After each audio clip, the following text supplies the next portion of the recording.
What does it mean for a mark to be distinctive? Well, a generic word can't be distinctive.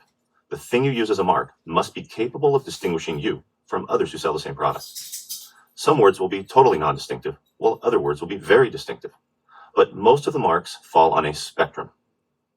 How distinctive a trademark is will determine how protectable it is. A highly distinctive mark is more protectable than a less distinctive mark. So it's important to figure out where a mark is on the spectrum.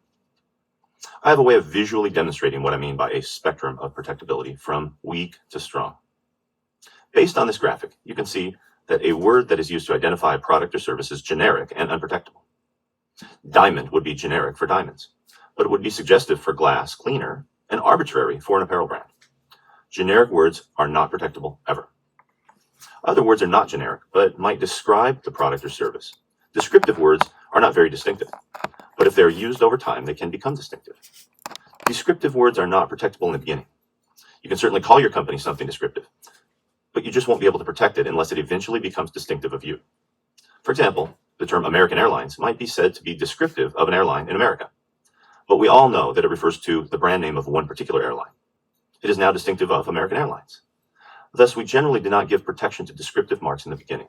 Yes, you can use a descriptive name, but you will probably not be able to protect it or register it until you have used it exclusively for a long period of time, such that it becomes distinctive of you. Other words are suggestive. A suggestive term is one that does not describe the specific product or service, but brings the idea to mind if you use a little imagination. Moving along the spectrum of distinction, you can see that arbitrary words are more distinctive than suggestive ones. These are words that are part of the English language, but are not suggestive. They are arbitrarily used, such as Apple for computers. It's arbitrary for computers, but it would be generic if you were selling apples. Finally, the most distinctive marks are fanciful. They're made-up words: Panasonic, Kodak, Exxon. These words are highly distinctive, and because they do not exist in the English language, they are the strongest types of marks.